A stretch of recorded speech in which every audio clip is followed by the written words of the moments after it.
అమూల్య పుట్టింటికొచ్చి 2 రోజులైంది. ఆ రోజు తిరిగి బ్యాగ్ పట్టుకొని అత్తారింటికెళ్తూ బాధగా తల్లితో ఇలా అంటుంది.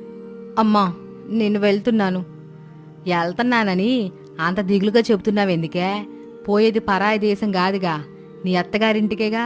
ఒక విధంగా చెప్పాలంటే నీ ఇంటికేగా నువ్వు వెళ్తున్నావు. సంతోషంగా వెళ్తున్నానని చెప్పాలి. నువ్వు నీ కోడల్ని చూసుకుంటున్నట్టుగా నన్ను మా అత్తయ్య కూడా చూసుకుంటే నేను కూడా సంబరంగా ఎగురుతూ మమ్మీ నేను మా అత్తగారింటికి పోతున్నానని నవ్వుతూ చెప్పేదాన్ని. సరే తల్లి, జాగ్రత్తగా అయితే ఎల్లు. అల్లుడు చెప్పినట్టుగా విను. అత్తమామలతో కలిసి సంతోషంగా ఉండు. నేను పొలం పనులకు వెళ్తున్నాను అని ప్రసాద్ చెప్పేసి వెళ్ళిపోతాడు. అమూల్య శారదకి అనామికకి టాటా చెప్పి తన బ్యాగ్ని పట్టుకొని వెళ్ళిపోతుంది. అనామిక చక్కగా అత్తామామలతో కలిసిమెలిసి ఉంటూ ఇంటి పని వంట పని చేసుకుంటూ భర్త రమేష్తో సంతోషంగా కాపురం చేసుకుంటూ ఉంటుంది. ఇలా రోజులు గడుస్తూ ఉంటాయి. అమూల్య దీనంగా ముఖం పెట్టి తన ఫ్రెండ్ సంయుక్తతో కలిసి లాన్లోని కుర్చీలో కూర్చొని ఉంటుంది. ఇలా నీలో నువ్వే బాధపడుతూ ఉంటే ఎలా చెప్పవే? ఏం చేయనే మరి? మీ ఆయనకి చెప్పు, అర్థం చేసుకుంటాడు కదా. ఆయన అర్థం చేసుకుంటే నీకెందుకు నా బాధ చెప్తానే? ఆయన అర్థం చేసుకోవడం లేదు కాబట్టే కదా నిన్ను పిలిచి సలహా ఇవ్వమని అడుగుతున్నాను. ఇందులో సలహా ఇవ్వడానికి ఏముందే అమూల్య? నీకిక్కడ నచ్చడం లేదు. మీ అత్తయ్య నీతో అన్ని పనులు చేపిస్తుంది. అవి చేయడం నీ వల్ల కావడం లేదు. అదే విషయం చెప్పి మీ పుట్టింటికి వెళ్ళిపో. అలా పుట్టింటికెళ్తే మీ ఆయన నీకు ఫోన్ చేస్తాడు. అప్పుడు వేరే కాపురం పెడతానంటేనే వస్తానని కండిషన్ పెట్టు, ఖచ్చితంగా ఒప్పుకుంటాడు అని స్నేహితురాలు సంయుక్త చెప్పగానే అమూల్యకి సంతోషమేస్తుంది. ఇద్దరూ అలా సరదాగా మాట్లాడుకుంటూ ఉంటారు. వాళ్ళని గుమ్మం దగ్గర నిలబడి కోపంగా చూస్తూ ఉంటుంది అమూల్య అత్తగారు అపర్ణాదేవి. అదే సమయంలో 3 నెలల కడుపుతో ఉన్న కోడలు అనామికాని తీసుకుని ఇంటికి వెళ్తూ ఉంటుంది అత్తగారు శారద. రోడ్డు మీద జాగ్రత్తగా చూసుకుంటా నడు కోడలా, రాళ్లుంటాయి. అబ్బా అత్తయ్య, ఇప్పుడు నాకు 3వ నెల మాత్రమే. కడుపుతో ఉన్నప్పుడు నెలలతో సంబంధం లేదు కోడలా. తల్లివి కాబోతున్న విషయం తెలిసినప్పటి నుంచే సంతోషంగా జాగ్రత్తగా ఉండాలి. సరే అత్తయ్య అని అత్తాకోడలిద్దరూ మాట్లాడుకుంటూ వెళ్తూ ఉండగా వాళ్ల ముందు నుంచి కీర్తి అనే కాలేజ్ అమ్మాయి స్కూటీ మీద వేగంగా హారన్ చేస్తూ వెళ్తుంది. ఆ హారన్కి అనామిక ఉలిక్కి పడుతుంది. అంతే, శారదకి ఎక్కడా లేని కోపం వస్తుంది. రోడ్డు మీదున్న ఒక రాయి తీసుకుని గట్టిగా కీర్తి మీదకి విసురుతూ, యావే మొదనష్టపదాన, పోయే కాలం దగ్గర పడిందా? అంతలా పోతున్నావు, నీ అమ్మ కడుపు మాడ అని తిడుతూ ఉంటుంది. కాని ఆ వెళ్తున్న కీర్తి అవేమీ పట్టించుకోకుండా నవ్వుతూ మరింత వేగంగా ముందుకు వెళ్తూ ఉంటుంది. ఇక మరోపక్క సంయుక్త వెళ్ళగానే అమూల్య గుమ్మం దగ్గరికి వస్తుంది. కోపంగా చూస్తున్న అపర్ణాదేవి, ఏమిటే కోడలా, ఈ మధ్య ఆ అమ్మాయి మన ఇంటికి రోజు వస్తుంది, ఏంటి కదా? అయ్యో అత్తయ్య, అలాంటిదేమీ లేదు.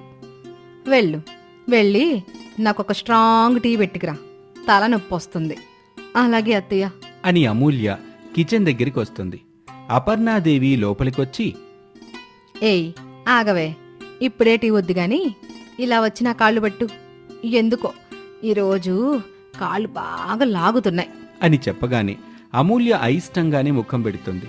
అది చూసిన అపర్ణాదేవి, ఏమిటే అలా ముఖం పెట్టావు? కొడుక్కి ఫోన్ చేయమంటావా? వద్దులే అత్తయ్య, ఆయన వర్క్లో ఉంటాడు. కూర్చోండి, మీ పేక నొక్కుతాను. ఏమిటే పేక నొక్కుతావా? కాదత్తయ్య, కాళ్ళు పడతాను అని చెప్పగానే అపర్ణాదేవి సోఫాలో కూర్చొని తన కాళ్ళని ముందున్న టీపాయ్ మీద పెడుతుంది. అమూల్య అయిష్టంగా ముఖం పెట్టి కాళ్ళు నొక్కుతూ ఉంటుంది. గర్భవతి కోడలు అనామిక సోఫాలో కూర్చొని ఉంటుంది. మరోపక్క అత్తగారు శారద జ్యూస్ తీసుకొచ్చి ఇస్తుంది. కోళ్ళ, ఈ జ్యూస్ తాగు. అబ్బా అత్తయ్య, ఇంతకు ముందే కదా పళ్ళు తినమని ఇచ్చారు, మళ్ళీ జ్యూసా? నాకొద్దత్తయ్య. వద్దంటే నేను ఒప్పుకోను కోళ్ళ, తాగాలి అని శారద బలవంతంగా అనామికా చేత జ్యూస్ తాగిస్తూ ఉంటుంది. ఇంతలో ప్రసాదు రమేష్లు పొలం పనుల నుంచి తిరిగొస్తారు. శారద కడుపుతో ఉన్న కోడలు అనామికాని చూసుకుంటున్న తీరుకి తండ్రి కొడుకులిద్దరూ ఎంతో సంతోషపడతారు. ఇక ఆ మరుసటి రోజే కూతురు అమూల్య బట్టల బ్యాగ్ తీసుకొని ఇంటికొచ్చేస్తుంది. అందరూ మామూలుగానే మాట్లాడతారు. తన బెడ్రూంలోకి వెళ్తుంది అమూల్య. ఒక రోజున సోఫాలో కడుపుతో ఉన్న కోడలు అనామికాని కూర్చోబెట్టి అత్తగారు శారద అన్నం తినిపిస్తూ ఉంటుంది. అమూల్య అది చూసి కోపంగా ఇలా అంటుంది. మమ్మీ, నీ కోడలేమైనా మహారాణి అనుకుంటున్నావా అలా సేవలు చేస్తున్నావు? నా కోడలు మహారాణి కాకపోవచ్చు తల్లి, కానీ ఇప్పుడు గర్భవతి, 5వ నెల కడుపుతో ఉంది. ఎంత జాగ్రత్తగా చూసుకుంటే అంత చక్కగా డెలివరీ అవుతుంది. పన్నంటి బిడ్డని కని నా చేతుల్లో పెడుతుంది. వదిన కోడలైతే నేను కూతుర్ని, నన్ను కూడా ప్రేమగా చూసుకో. ప్రేమగా చూసుకోవడానికి నువ్వేమైనా కడుపుతో ఉన్నావా?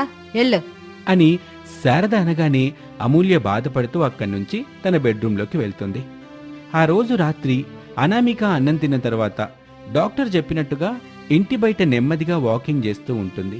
తనతో పాటు అత్తగారు శారద కూడా తిరుగుతూ ఉంటుంది. అది చూస్తున్న అమూల్యకి బాగా మండుతూ ఉంటుంది. ఏంటమ్మా ఇది? కడుపుతో ఉన్న వదిన డాక్టర్ చెప్పినట్టుగా వాకింగ్ చేస్తుంది, నువ్వెందుకు వదినతో పాటు తిరుగుతున్నావు? నాకు అసలు అర్థం కావట్లేదు.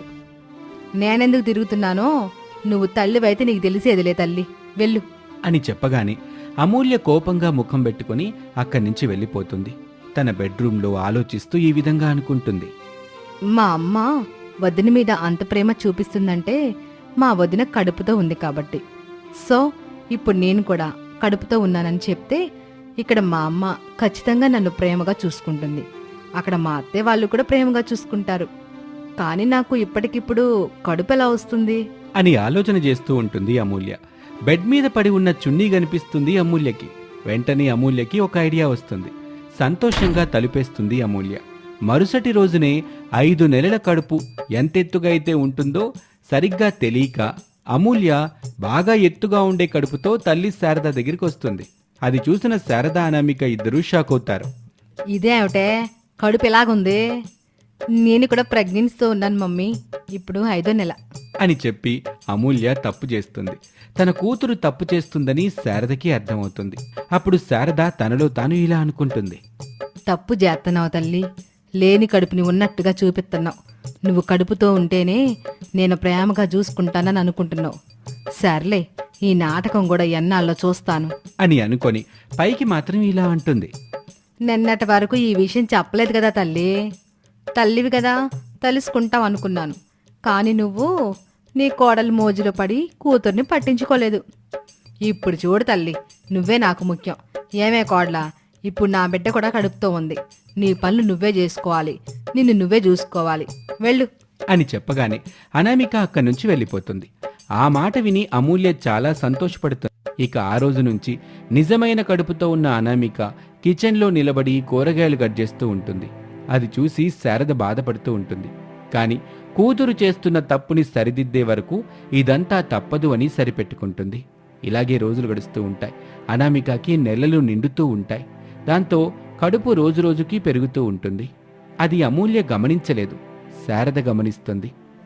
ఏమిటే తల్లి, నీ కడుపు పెరగట్లేదు, వదినికి ఇప్పుడు 9వ నెల, కడుపు చూడు ఎలా పెరిగిందో అని చెప్పగానే అమూల్య అనామిక కడుపుని తన కడుపుని చూసుకుంటుంది. పదా తల్లి, డాక్టర్ గారి దగ్గరికి వెళ్దాం. రోజులు గడుస్తున్న కొద్దీ నెలలు నిండుతూ ఉంటాయి. అలా నెలలు నిండుతూ ఉన్నప్పుడు కడుపులో ఉన్న బిడ్డ కూడా పెరుగుతూ ఉంటుంది. అప్పుడు కడుపు కూడా పెరగాలి. నీకేంటి అలా అవడం లేదు? ఎలాంటి లోపం ఉండదు మమ్మీ, నువ్వు ప్రతిదానికి కంగారు పడకో. నెమ్మది నెమ్మదిగా మార్నింగ్ వరకు పెరుగుతుందిలే. అవును తల్లి, మార్నింగ్ వరకు పెరుగుతుంది. ఇప్పుడున్న చున్నీకి మరొక చున్నీని ముడేసి పెట్టుకుంటే సరిపోతుంది. అంతేనా తల్లి? అవును మమ్మీ, అంతే అని అమూల్య పొరపాటున అనేసి నాలుగు ఖర్చుకుంటుంది. ప్రసాదు, రమేషు, అనామిక ముగ్గురు షాక్ అవుతారు. నిజం తెలిసింది కూతురా, నిజం కాని కడుపును బయటపెట్టు అని చెప్పగానే అమూల్య తన గదిలోకి అలా వెళ్ళి క్షణం తర్వాత తెల్లని బట్టను పట్టుకుని హాల్లోకి వస్తుంది. అమూల్యకి కడుపుండదు. తన చేతిలో తెల్లని బట్ట మాత్రమే ఉంటుంది. అప్పుడు ఇంట్లో ఉన్న అందరికీ అమూల్య ఇన్నాళ్ళు కడుపుతో ఉన్నానని చెప్పి మోసం చేసిందని అర్థమవుతుంది. అమూల్య, ఎందుకు తల్లి ఇదంతా ఎందుకు చేశావు అని అడగగానే అమూల్య ఏడుస్తూ ఇలా అంటుంది. మరేం చేయను, అక్కడ మా అత్తయ్య నాతో అన్ని పనులు చేపిస్తూ నన్ను ఇబ్బంది పెడుతుంది. ఇక్కడికొస్తే నీ కోడలు కడుపుతో ఉందని నన్ను పట్టించుకోకుండా అమ్మ అన్ని సేవలు వదినికే చేస్తుంది. అందుకే ఇలా చేశాను, ఇదిగో చివరికి దొరికిపోయాను అని అమూల్య బాధపడుతూ చెప్తుంది. అందరూ అమూల్యని ఓదార్చుతూ ధైర్యం చెప్తారు. కొన్నాళ్ళకి అనామికకి ఒక అందమైన కూతురు పుడుతుంది. అనామిక, శారద, ప్రసాదు, రమేష్ అందరూ అమూల్యకి నచ్చజెప్పి సర్ది చెప్పి అత్తగారింటికి మళ్ళీ పంపిస్తారు. అమూల్య సంతోషంగా కాపురానికి వెళ్తుంది. ఈసారి ఎలాంటి చికాకులు పేచీలు లేకుండా అత్తగారింట్లో చక్కగా కాపురం చేసుకుంటూ ఉంటుంది అమూల్య. ఇటు కొత్తగా వాళ్ళ ఇంట్లోకి వచ్చిన మనవరాలితో శారద కుటుంబం కూడా సంతోషంగా కాలాన్ని గడుపుతూ ఉంటుంది.